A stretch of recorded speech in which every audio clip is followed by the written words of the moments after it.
నమస్తే, welcome to Bharati TV. నేను బాపయ్య. ఆంధ్రప్రదేశ్లో పీపీపీ విధానం అంటే పబ్లిక్ ప్రైవేట్ పార్ట్నర్షిప్ విధానంలో మెడికల్ కాలేజెస్ నిర్మాణం పూర్తి చేస్తాము, అలాగే హాస్పిటల్స్ నిర్మాణం కూడా పూర్తి చేస్తాము అని చెప్పేసి ఆంధ్రప్రదేశ్ ప్రభుత్వం కూటమి సర్కార్ అనౌన్స్ చేసింది. ముఖ్యమంత్రి చంద్రబాబు నాయుడు కూడా ఈ పీపీపీ విధానం చాలా మేలు చేస్తుందని చెప్పేసి చెప్పారు. అయితే ప్రభుత్వం ఒక మాట చెప్పింది అంటే దానికి విరుద్ధంగా వ్యవహరించడమే ప్రతిపక్షం పని అని చెప్పేసి భావించే వ్యక్తి ఎవరైనా ఉన్నారంటే అది జగన్మోహన్ రెడ్డి. అందుకనే మంచి కార్యక్రమం చేపట్టాలని ప్రభుత్వం ప్రయత్నించినా దాన్ని వ్యతిరేకించారు. పీపీపీ విధానం అనంటే పబ్లిక్ ప్రైవేట్ పార్ట్నర్షిప్ కాదు, అది ప్రైవేటైజేషన్ అని చెప్పేసి వాళ్ళే ఒక పేరు పెట్టుకొని ప్రైవేటీకరణకి వ్యతిరేకంగా మెడికల్ కాలేజీల ప్రైవేటీకరణను వ్యతిరేకిస్తూ ప్రజా ఉద్యమం అని చెప్పేసి వాళ్లే ఒక ఉద్యమానికి తెరలేపి కోటి సంతకాల సేకరణ చేపట్టి వాటిని వైఎస్ఆర్ కాంగ్రెస్ పార్టీ కేంద్ర కార్యాలయానికి పంపించి అక్కడి నుంచి గవర్నర్కి పంపిస్తాము, పీపీపీని అడ్డుకుంటామని చెప్తున్నారా లేకపోతే ప్రైవేటీకరణను అడ్డుకుంటామని చెప్తున్నారా అర్థం కాని పరిస్థితి నెలకొంది ఇక్కడ. మొత్తం మీద పీపీపీకి వ్యతిరేకంగా ఉద్యమం అయితే చేపట్టారు. కోటి సంతకాలు కాదు, 1.5 కోటి సంతకాలు అయినాయి అని చెప్తున్నారు. అటు చూస్తేనేమో తెలుగుదేశం పార్టీ అభిమానులు, జనసేన పార్టీ అభిమానులు ఏమంటున్నారంటే వాటిల్లో దాదాపుగా 70% 80% ఫోర్జరీ సంతకాలే ఉన్నాయి. ఎందుకంటే వైఎస్ఆర్ కాంగ్రెస్ పార్టీని నమ్మి ఏ కాగితం మీద ఎవరూ సంతకం పెట్టడానికి సిద్ధంగా లేరు. కేవలం వాళ్ళ కార్యకర్తలు, వాళ్ళ ఫాలోవర్స్ మాత్రమే సంతకం పెట్టుంటారు తప్ప సామాన్య ప్రజలు ఎవరూ కూడా వైఎస్ఆర్ కాంగ్రెస్ పార్టీని నమ్మి ఏ కాగితం మీద సంతకం పెట్టరు. ఎందుకంటే వాళ్ళని నమ్మి సంతకం పెడితే ఏ ఆస్తులు కాజేస్తారని భయం అని చెప్పేసి వాళ్ళు ఎగతాళి చేస్తున్నారు. మొత్తం మీద ఆ స్థాయిలో దోపిడీ అయితే చేయరు కానీ వైఎస్ఆర్ కాంగ్రెస్ పార్టీ వాళ్ళు. మొత్తం మీద పీపీపీకి వ్యతిరేకంగా వైఎస్ఆర్ కాంగ్రెస్ పార్టీ నిర్ణయాన్ని ఏదైతే తీసుకుని సంతకాల సేకరణ చేపట్టారో ఆ సంతకాల సేకరణని అటు అధికార పార్టీలు వ్యతిరేకిస్తున్నాయి. మొత్తం మీద ఈ పీపీపీకి వ్యతిరేకంగా జగన్మోహన్ రెడ్డి తీసుకున్న నిర్ణయాన్ని ఇక్కడ కేంద్రంలో కూడా వ్యతిరేకతే మూటగట్టుకోవాల్సి వచ్చింది. ఏదైతే ప్రైవేటీకరణ జరుగుతోంది అని చెప్పేసి జగన్మోహన్ రెడ్డి చెప్తున్నారో అది ప్రైవేటీకరణ కాదు, పీపీపీ విధానమే, దాన్నే ఫాలో అవ్వాలి. ఏపీలోను, కర్ణాటకలోను, బీహార్లోను, ఉత్తరప్రదేశ్లోను ఫాలో అవుతున్న దాన్ని దేశవ్యాప్తంగా ఫాలో అవ్వాలి అని చెప్పేసి పార్లమెంటు స్థాయిలో ఇప్పుడు వినిపిస్తోంది. ఎందుకంటే మనకి ఇక్కడ ఉంటుంది ఒక కమిటీ, వైద్య కుటుంబ వ్యవహారాల కమిటీ అని ఒకటి ఉంటుంది. ఆ కమిటీ కూడా కేంద్రానికి ఇదే సూచించింది. పీపీపీ విధానంలో మెడికల్ కాలేజీలు కట్టించండి, పీపీపీ విధానంలో ఆసుపత్రులు నిర్మించండి, ప్రభుత్వ ఆసుపత్రులు. అలా చేస్తే త్వరితగతిన పూర్తవుతాయి.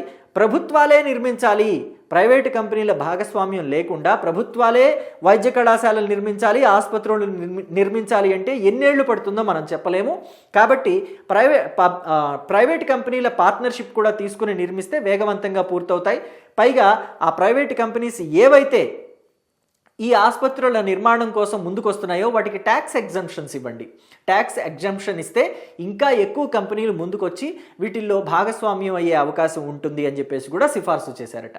అయితే ఇంకొక విషయం ఏంటంటే ఈ మెడికల్ కాలేజీలు కొత్తగా నిర్మిస్తున్న కాలేజెస్ ఏవైతే ఉన్నాయో వాటిల్లో మెడికల్ సీట్లని కూడా 250కి పెంచుకునే అవకాశం కల్పించండి అని చెప్పేసి కూడా చెప్తున్నారు. ఎందుకంటే మరి ప్రైవేట్ కాలేజీ ఉంది, ఆ ప్రైవేట్ కాలేజీ కూడా కొన్ని సీట్లు కేటాయించాలి. సీట్లు కేటాయించిన తర్వాత మరి పేద వైద్య విద్యార్థులకి అన్యాయం జరగకూడదు. అలాగే మెడికల్ ర్యాంకు అంటే మంచి ఉత్తీర్ణతతోటి మెడికల్ ర్యాంకు సంపాదించుకున్న విద్యార్థులకి కూడా అన్యాయం జరగకూడదు. కాబట్టి ఇక్కడ మెడికల్ సీట్లని పెంచితే అటు ప్రైవేట్ కంపెనీకి న్యాయం చేసినట్టు అవుతుంది, వాళ్ళు కూడా మేనేజ్మెంట్ కోటాలో కొన్ని సీట్లు అమ్ముకుంటారు. పేద వైద్య విద్యార్థులకు న్యాయం చేసినట్టు అవుతుంది. మెరిట్లో సీటు కొట్టిన విద్యార్థులకి కూడా, మెడికల్ సీటు కొట్టిన విద్యార్థులకి కూడా న్యాయం చేసినట్టు అవుతుంది. అందుకనే కేంద్రం సీట్లు కూడా పెంచమని సిఫార్సు చేస్తుంది. కేంద్రంలోని వైద్య కుటుంబ వ్యవహారాల శాఖ ఆ సిఫార్సుని చేసిందట కేంద్ర ప్రభుత్వానికి. అయితే ఇక్కడ చిత్రమైన విషయం ఏంటో తెలుసా? ఈ పీపీపీ విధానంలో మెడికల్ కాలేజీల నిర్మాణం అనేది కేవలం కాంగ్రెస్ పార్టీయో లేకపోతే కూటమిలోని పార్టీలో ఇలాగా, అంటే కూటమిలోని పార్టీలు అంటే మనకి బీహార్లో కూటమే ఉంది, అలాగే చూసుకుంటే ఉత్తరప్రదేశ్లో అయితే బీజేపీ ఉంది. ఇప్పుడు కొత్తగా ఢిల్లీలో అధికారంలో ఉన్న బీజేపీ కూడా ఇప్పుడు పీపీపీ విధానం వైపే మొగ్గు చూపుతుంది.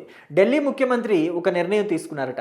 ప్రభుత్వమే వైద్య కళాశాలలు అలాగే ఆసుపత్రులు నిర్మించాలంటే చాలా టైం పడుతుంది, కాబట్టి పీపీపీ విధానంలో ముందుకు వెళదాము, పీపీపీ విధానంలోనే మెడికల్ కాలేజీలు, ఆసుపత్రులు నిర్మిద్దాము అని చెప్పేసి డెసిషన్ తీసుకున్నారట. అందుకే నేను ఆ టైటిల్ పెట్టున్నాను, ఢిల్లీ స్థాయిలో బోర్లా పడ్డారు మీరు అని చెప్పేసి జగన్మోహన్ రెడ్డిని చంద్రబాబు నాయుడు ఎగతాళి చేసినట్టుగా నేను ఆ టైటిల్ పెట్టున్నాను. మరొక ముఖ్యమైన విషయం ఏంటో తెలుసా? ఇప్పుడు శీతాకాల సమావేశాలు జరుగుతున్నాయి కదా.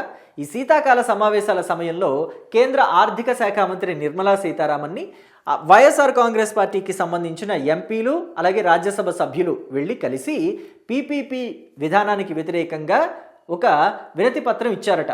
ప్రైవేటీకరణని ఆపించండి అని చెప్పేసి వినతి పత్రం ఇచ్చారు.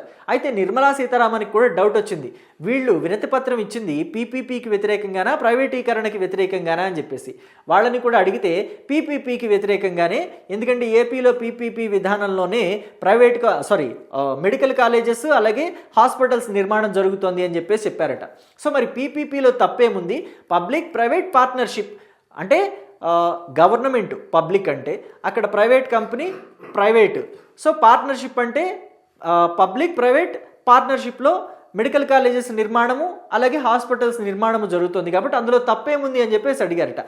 కాదండి, అందులో ప్రైవేట్ అనే పదం ఉంది కదా, అంటే ప్రైవేట్ అనే పదం ఉంటే ప్రైవేటైజేషనే అన్నట్టుగా ఓ ఎంపీ నిర్మలా సీతారామన్ని క్వశ్చన్ చేస్తే నిర్మలా సీతారామన్ వెంటనే కౌంటర్ ఇచ్చారట, మీరు ప్రజల్ని తప్పుదోవ పట్టించినట్టుగా నన్ను తప్పుదోవ పట్టించొద్దు. ఇక్కడ పీపీపీ విధానం ఎంత మంచి విధానం అనేది మాకు తెలుసు, చాలా రాష్ట్రాలు అమలు చేయబోతున్నాయి, మీరు నన్ను మోసం చేయాలని చూడొద్దు అని చెప్పేసి చాలా సున్నితంగా హెచ్చరించారట. సో కాబట్టి అందుకే నేను టైటిల్ కూడా అలా పెట్టున్నాను. కేంద్రం స్థాయిలో అంటే ఢిల్లీ స్థాయిలో వైసీపీ బొక్కబోర్లా పడింది పీపీపీ విధానం విషయంలో అని చెప్పేసి. ఏది ఏమైనప్పటికీ కూడా వైఎస్ఆర్ కాంగ్రెస్ పార్టీ ఎప్పుడూ కూడా ప్రభుత్వానికి వ్యతిరేకంగా వెళ్ళాలి అనే ఉద్దేశంలోనే ఉంది. కానీ ఎక్కడా కూడా ప్రభుత్వం తీసుకున్న నిర్ణయంలో ఏమైనా లోపాలు ఉన్నాయా, మనం ఇంకా ఏమైనా సూచనలు ఇవ్వచ్చా, ప్రజా వ్యతిరేకత నిర్ణయాలు ఏమైనా తీసుకుంటే వాటి మీద పోరాడదాం అని చెప్పే ఉద్దేశంలో అయితే లేదు. పీపీపీ విధానంలో మెడికల్ కాలేజీలు ఆసుపత్రులు అందుబాటులోకి వస్తే సో ఎక్కువ మందికి లాభం చేకూరుతుంది, ఎక్కువ మంది పేద విద్యార్థులు మెడిసిన్ చదువుకునే అవకాశం దొరుకుతుంది. ఇప్పటివరకు మన రాష్ట్రంలో ప్రతి జిల్లాకి ఒక మెడికల్ కాలేజీ అయితే లేదు కదా. సో కాబట్టి ఈ పీపీపీ విధానంలో ప్రతి జిల్లాకి ఒక మెడికల్ కాలేజీ వచ్చే అవకాశం ఉంటుంది. ఎక్కువ మంది మన రాష్ట్రంలోనే చదువుకుని మనకే వైద్య సేవలు అందించే అవకాశం కూడా మన రాష్ట్రంలో పిల్లలకి అంటే వైద్య విద్యార్థులకి దొరుకుతుంది. కాబట్టి దీనికి జై కొడదామనే కానీ నై కొట్టకూడదు, జై కొట్టాలి నై కొట్టకూడదు అని చెప్పేసి ఎక్కడా కూడా ఆలోచన చేసే విధానం అయితే కనిపించలేదు ఇప్పటివరకు. సో దీని మీద మీరేమంటారు? వైఎస్ఆర్ కాంగ్రెస్ పార్టీ తీసుకున్న నిర్ణయం మంచిదంటారా? పీపీపీకి వ్యతిరేకంగా తీసుకున్న నిర్ణయం మంచిదంటారా? లేకపోతే పీపీపీకి అనుకూలంగా ఉండటం మంచిదంటారా? మీ అభిప్రాయాన్ని కమెంట్ బాక్స్లో తెలియచేయండి. Thank you.